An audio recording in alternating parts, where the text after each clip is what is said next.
ഉറപ്പായിട്ടും. കാരണം ഇതുമായി ബന്ധപ്പെട്ട നിരവധി ചോദ്യങ്ങൾക്ക് മറുപടി SITക്ക് വേണ്ടതായിട്ടുണ്ട്. അതിൽ ഏറ്റവും പ്രധാനപ്പെട്ട കാര്യമാണ് ഈ ഉണ്ണികൃഷ്ണൻ പോറ്റിയുമായുള്ള ബന്ധമപ്പുറത്തേക്ക് ഇത്തൂടെ സാമ്പത്തിക ഇടപാടുകളുമായി ബന്ധപ്പെട്ട് ഇപ്പോൾ SITക്ക് മുൻപിലുള്ളതിൽ SITക്ക് ചില സംശയത്തിന്റെ അടിസ്ഥാനത്തിലായിരിക്കും SIT ഇനിയുള്ള നീക്കങ്ങൾ നടത്തുക. രണ്ടാമത്, ഈ ശബരിമല സ്വർണ്ണക്കൊള്ളയുടെ കോൺസ്പിറസിയിൽ തന്ത്രി കണ്ഠരര് രാജീവരുടെ റോൾ എന്ത് എന്നുള്ള കാര്യം. മൂന്നാമത്തേത്, നേരത്തെ നമ്മൾ സൂചിപ്പിച്ചതുപോലെ smart creation CEO Pankaj Bhandari, അതേപോലെ തന്നെ ബെല്ലാരിയിലെ റൊദ്ദം ജ്വല്ലറി ഉടമ ഗോവർദ്ധൻ എന്നിവർക്കൊക്കെ എന്താണ് തന്ത്രിയുമായിട്ടുള്ള ബന്ധം? മാത്രവുമല്ല, ശബരിമല കേന്ദ്രീകരിച്ച ഇവർ ലക്ഷ്യം വെച്ച വലിയ കൊള്ളയുടെ വിവരങ്ങളാണോ, അല്ലെങ്കിൽ അതിന്റെ ഒരു ചെറിയ ഭാഗം മാത്രമാണോ ഈ സ്വർണ്ണപ്പാളികൾ എന്നൊക്കെയുള്ള കാര്യങ്ങൾ?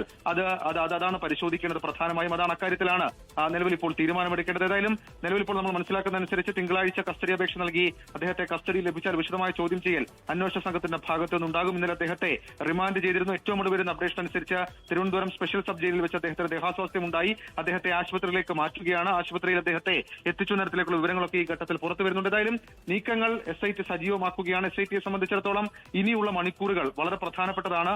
നിലവിൽ ഇപ്പോൾ ശേഖരിച്ചിരിക്കുന്ന തെളിവുകൾ വെച്ചായിരിക്കും വിശദമായ ചോദ്യം ചെയ്യൽ നടക്കുക. മൊഴികളിൽ ഇതുവരെ ഉണ്ടായിരിക്കുന്ന വ്യക്തതക്കുറവ്, അതിൽ വ്യക്തത തേടണമെന്നുള്ളതും ഏറ്റവും പ്രധാനപ്പെട്ട, അല്ലെങ്കിൽ ഏറ്റവും ശ്രദ്ധേയമായിട്ടുള്ള കാര്യമായി നമുക്ക് കണക്കാക്കാൻ കഴിയും. ഏതായാലും അല്പസമയത്തിനുള്ളിൽ പോറ്റിയെ ജനറൽ ആശുപത്രിയിലേക്ക് മാറ്റും.